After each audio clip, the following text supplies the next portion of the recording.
They are the fourfold differentiation under the symbolism of fire, air, water, and earth. Each of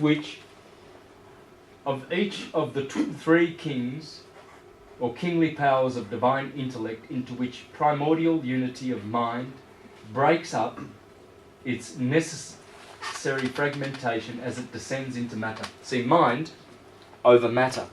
As mind imprints its thinking into matter and creates material forms, it descends just like rain. Rain is pure in the clouds, and then it falls and it creates lakes and rivers and oceans, and then it goes back up.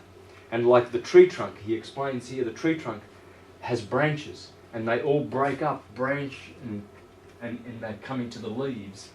But there's one trunk, one mind, and we are the branches, and the trunk is what unites us. See, if we believe in our personalities, well, we've got a doctor here and a scientist and an alchemist and a hero and a footballer, and we all believe, and we've got our separate colours for our football teams. If we're going to go doing that, we will never see the unity. We will never see the trunk. You see, he says here, as water falling from the height breaks up into fragments owing to the resistance of the air, and the bloodstream divides from the heart again is one, but the arteries bringing the blood are many. Is that what's happening? I think I'm doing something wrong here, guys.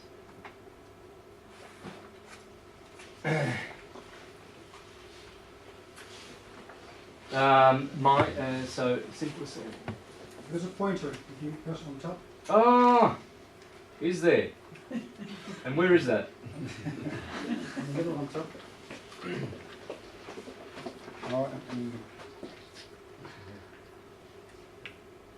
Gotcha.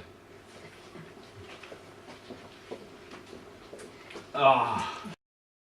Too many buttons. In reduction to simplest form, all this means that as in physical matter and its manifestation on earth, there are four basic differentiations of expression, as fire, air, water, and earth. So in mind, there are four analogous sub-differentiations. Again in soul, the same four. And again in spirit, the same four. Mind, soul, and spirit have their four. They all have their four. This is Alvin Boyd Kuhn in the book, Who is This King of Glory?, in which he shows who the King, Jesus Christ, really is. It's light.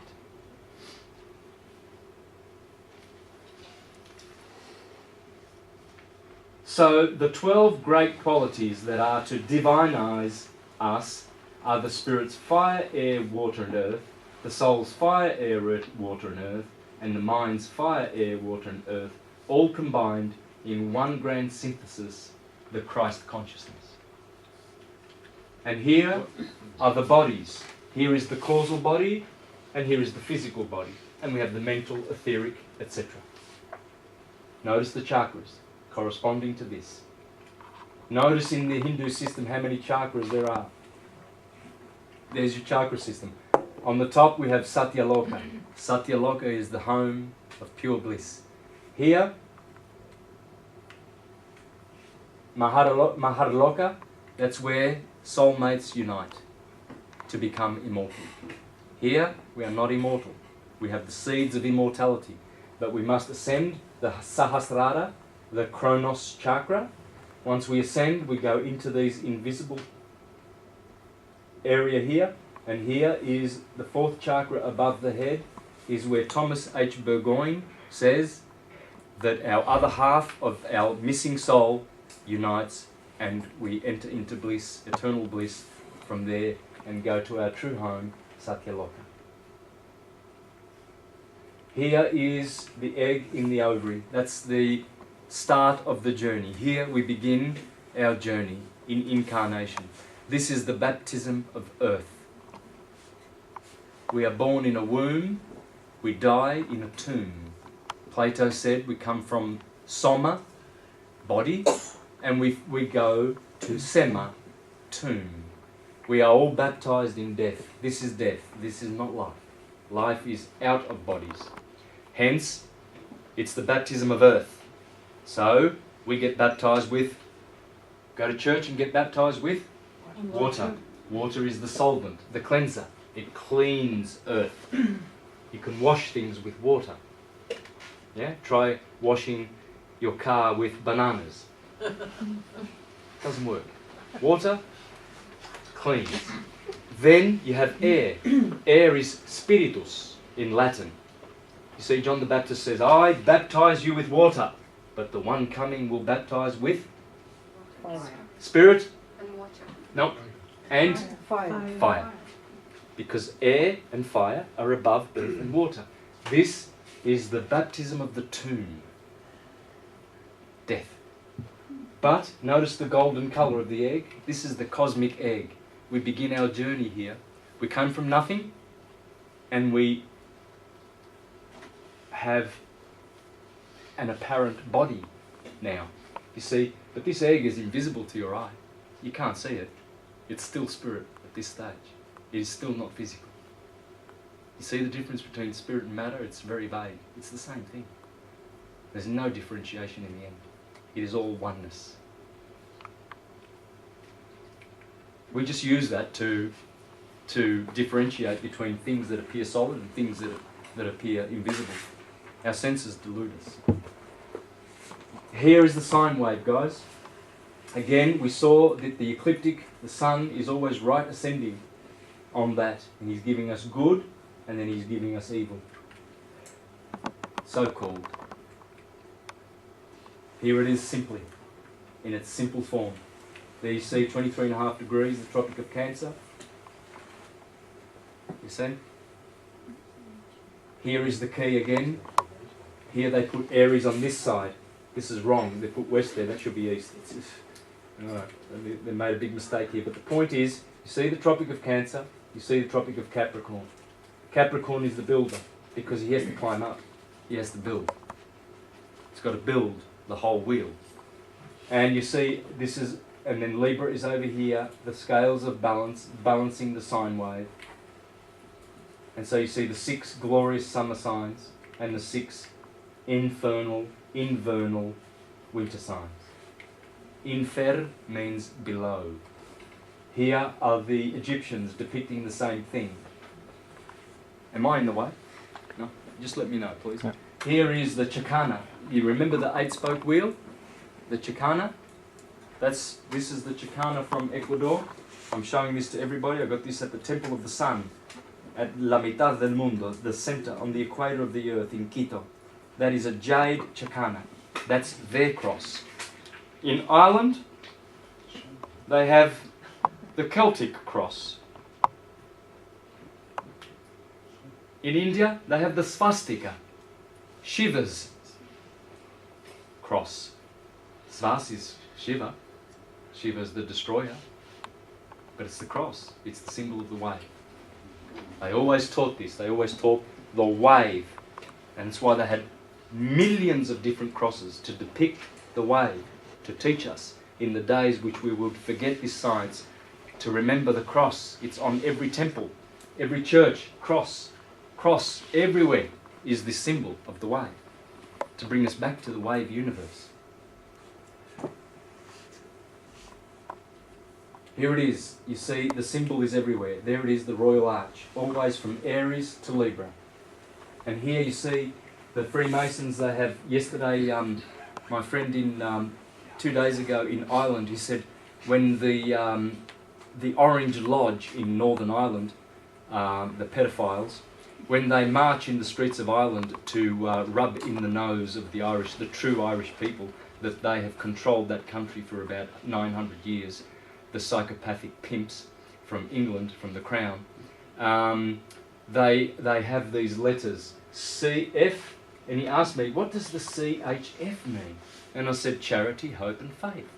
You see, they talk about charity, hope and faith, but they are psychopathic vampires doing exactly the opposite.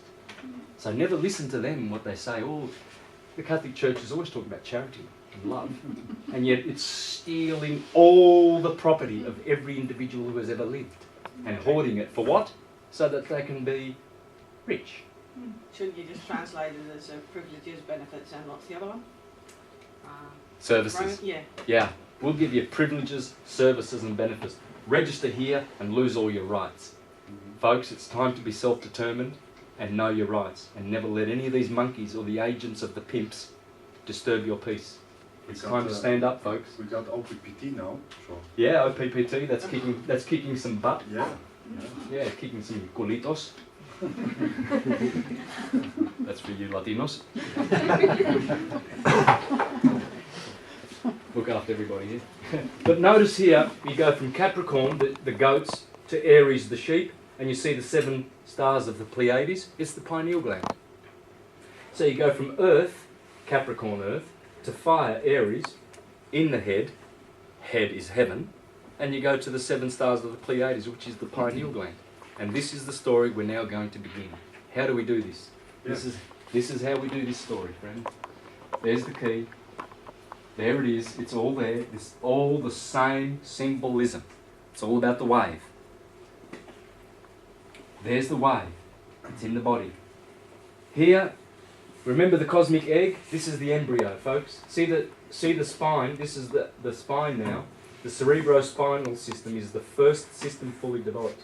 Here you see the feet touching the back of the head. Remember Jacob?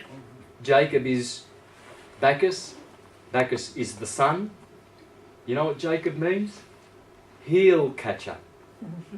Because Israel, so Jacob got his name changed to Israel, means heel catcher. Because the heel catcher is this.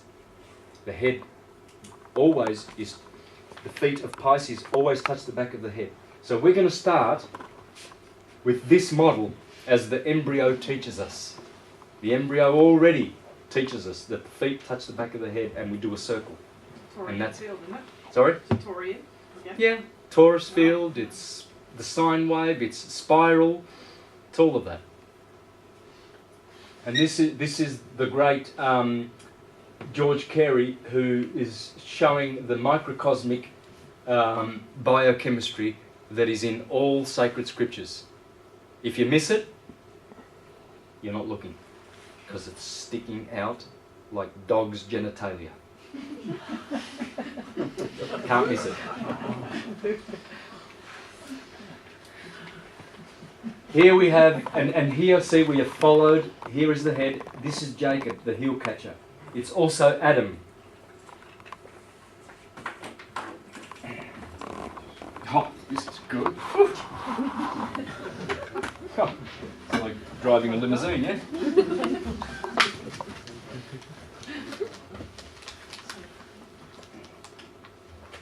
It's so beautiful when you know this science.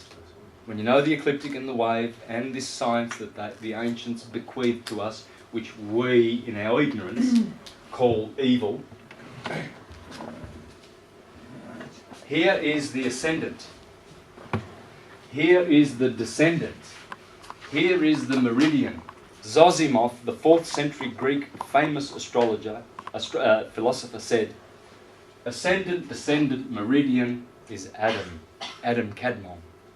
Adam Kadmon is Jacob, the heel catcher, is Abraham, is Jesus, Moses.